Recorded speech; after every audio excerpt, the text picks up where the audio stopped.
C'est pas de notre faute, on l'a élevé avec ses valeurs de respect, donc on n'allait pas dans là-dedans, t'as marqué 5, t'as marqué combien de goals? 5, aujourd'hui on te récompense parce que t'as marqué 5 goals. On n'a jamais été là-dedans. C'était amuse-toi, prends du plaisir et puis voilà. Malgré les difficultés rencontrées cette saison, Eden Hazard reste l'un des dangers numéro 1 pour le PSG face à Chelsea. L'attaquant des Blues de 25 ans est l'un des meilleurs joueurs de sa génération, mais il peine à atteindre le top niveau mondial. Que lui manque-t-il? Peut-être bien une touche d'égoïsme, sans doute aussi un esprit plus combatif. D'où tient-il cette personnalité singulière? Pour le savoir, Romain Pougeot est allé sur ses traces en Belgique.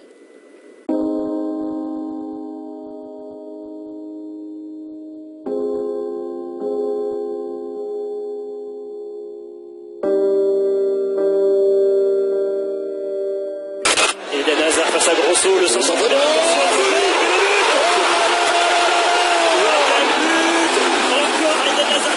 cette fois-ci, c'est Nicolas Fauvert qui vient de trouver la trajectoire. 3-2 en faveur du LOSC.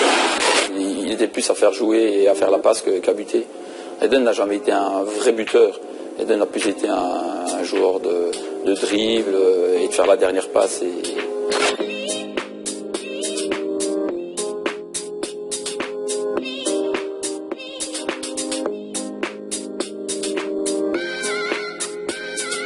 Je ne me sens pas obstiné par l'idée d'accrocher ce ballon d'or.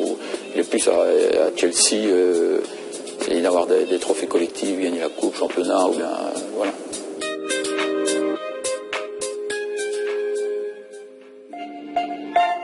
On dit d'Eden Hazard que son altruisme est sa meilleure arme, mais peut-être aussi sa plus grande faiblesse. Qu'il est parfois une illusion cachant une nonchalance irritante, que son goût de l'esthétisme ne suffit pas encore à masquer un certain manque d'agressivité. Des caractéristiques de jeu qui pourraient l'empêcher, un jour, d'obtenir la plus grande des récompenses individuelles. Eden Hazard assume cette personnalité, construite à Braine-le-Comte, petite ville wallonne de 12 000 habitants, située à 45 minutes de Bruxelles. Braine-le-Comte, le fief de la famille Hazard, implanté dans la commune depuis 3 générations. Je suis pur Brainois, donc pur souche. On est une famille de 5 enfants qui se suivent. Papa était indépendant et maman institutrice, donc bon voilà, la ville n'est pas grande, donc je pense que la famille Hazard était connue dans Braine-le-Comte. On est vraiment des purs produits de la région. Une région que n'a jamais quitté Thierry Hazard, tellement attaché à ses pavés, à cette brique belge, à ce passé d'enfant de commerçant.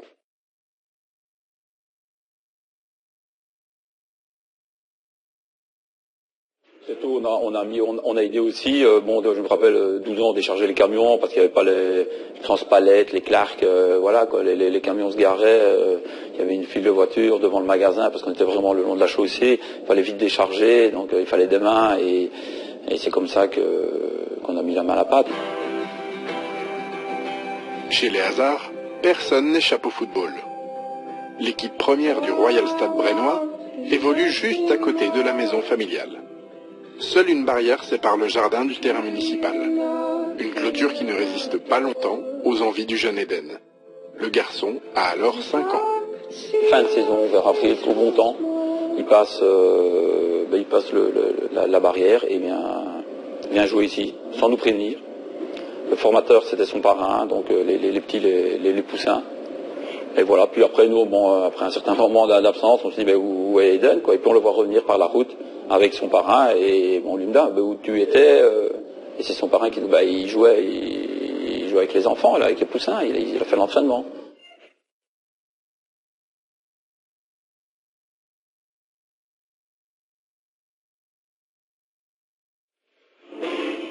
Ils ont beaucoup joué dans le jardin, qui n'est pas très grand. Ils ont beaucoup cassé. Ils ont fait des repères, des goals. Ça a été il y a trois fenêtres, donc c'était. On arrive à mettre le ballon dans la première, dans la deuxième, dans la troisième, quoi. Tout le monde était dans le jardin, un ballon. C'était le meilleur babysitter qui existait. J'avais plus beaucoup de boulot à faire à ce moment-là. Eden, ses 3 petits frères, Torgan, Kylian et Ethan, grandissent dans les pas de leur papa, anciens libéraux semi-professionnels, passés notamment par la Louvière. La maman, Karine, elle, joue avec les féminines. Les parents sont enseignants, tous 2 professeurs d'éducation physique. Eden baigne très vite dans le sport, commence par le judo et la natation. Mais il se sent bien plus à l'aise avec un ballon. Bon, moi je me souviens un premier match, un de ses tout premiers matchs, il y avait eu un petit article dans le journal, c'était à Oudin, et que déjà quoi, le journaliste avait mis l'avenir du Stade Brennois par ce petit joueur, patati patata quoi. C'était donc ça se voyait comme on dit. Par ses qualités de footballeur, par sa position d'aîné, Eden Hazard se pose en leader. Un meneur talentueux qui n'a pas besoin de forcer son caractère. Son papa, il ne mettait pas trop de pression non plus. Contrairement à ce qu'on pensait que son papa, il était du foot et tout ça, quand il est arrivé chez nous, il venait, il l'amenait ici, et il se mettait derrière la barrière, il observait, regardait, mais il disait jamais rien. C'est peut-être, non, c'est pas de notre faute. On l'a élevé avec ses valeurs de respect. Donc, on n'allait pas dans là-dedans. T'as marqué 5. Allez, t'as marqué combien de goals? 5. Aujourd'hui, on te récompense parce que t'as marqué 5 goals. On n'a jamais été là-dedans. C'était amuse-toi, prends du plaisir, et puis voilà. Thierry et Karine, les parents, inscrivent leurs 4 enfants à l'école religieuse Notre-Dame de l'Espérance. Eden Hazard s'y épanouit, se construit une petite bande de copains, la même que celle du club de Braine-le-Comte. Il aimait bien avoir des rapports avec les autres, il n'était pas du tout replié sur lui-même, il avait beaucoup de contacts. Il était plus matheux que littéraire. Ouais. Qu'est-ce qu'on apprend en maths à cet âge-là? Déjà toutes les opérations jusque 100, et bon, la vitesse à laquelle il les réalisait, voilà, ça nous fait dire que... Et puis la logique qu'il développait dans ses réponses.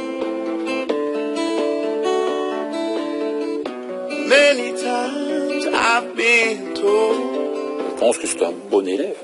Eden n'était pas non plus à chercher la progression. Eden se contentait par exemple de faire 12-13, c'était bon quoi.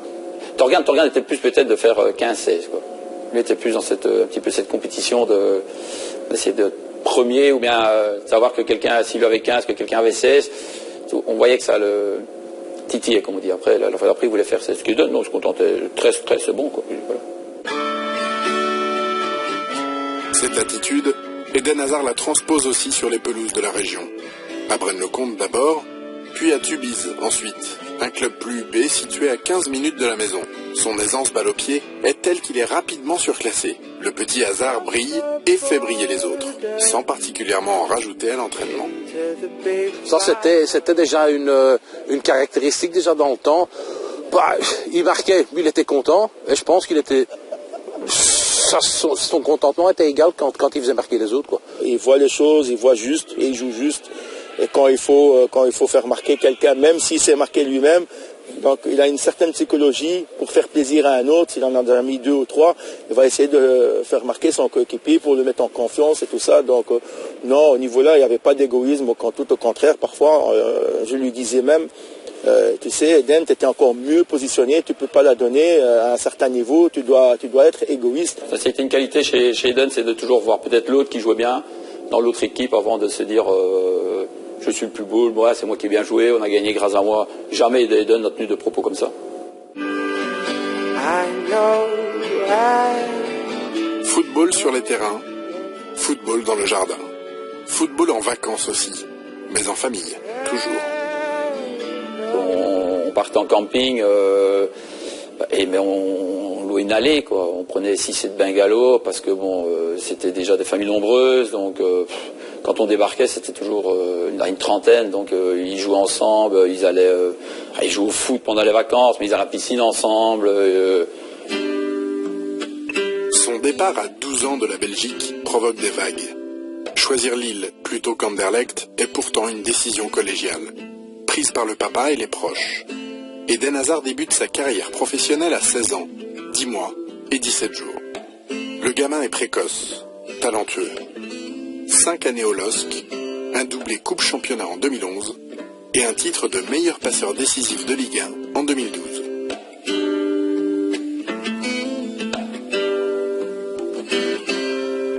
Eden Hazard connaît ses premières difficultés après avoir signé à Chelsea à l'été 2012. Son aisance technique ne suffit plus. On attend de lui davantage d'efficacité, davantage de repli défensif aussi. Un statut qu'il a du mal à assumer, en club, mais en équipe nationale aussi, où il tarde à confirmer les espoirs placés en lui. Ça joue peut-être encore parfois en sa défaveur à l'heure actuelle, c'est qu'ici en Belgique, parfois, son fait d'être méga relax, voire peut-être trop relax par moment, est un peu interprété comme le fait d'être un peu hautain par rapport à certaines personnes, parce qu'on a l'impression qu'il se moque de tout. Sa façon d'être peut être une force. C'est peut-être grâce à ça qu'aujourd'hui il est dans le top 10, je veux dire, peut-être des meilleurs joueurs. Mais c'est peut-être ce qui va lui manquer pour dans le top 3 ou peut-être ballon d'or. De ne pas se prendre au sérieux, de ne pas se mettre cette pression. Je pense que jusqu'à un certain moment, ça a été une grosse qualité chez lui. Aujourd'hui, s'il veut vraiment, ça sera peut-être un petit peu un frein pour arriver à ce top. Mais pour moi, personnellement, papa, c'est pas grave. Une nonchalance qui le pénalise parfois. Lui, mais aussi ses coéquipiers. Eden Hazard est toujours resté attaché à cette philosophie de vie. De Braine-le-Comte à Londres, en passant par Lille et l'équipe nationale de Belgique. Avec, à l'arrivée, la fierté de tous les siens. Je pense que moi aujourd'hui, papa, je préfère le voir comme il est, épanoui, heureux sur un terrain, heureux dans sa vie personnelle, dans sa vie de père, et voilà, que vouloir absolument réussir sa passion, le foot, d'être absolument ballon d'or au détriment de cet épanouissement familial.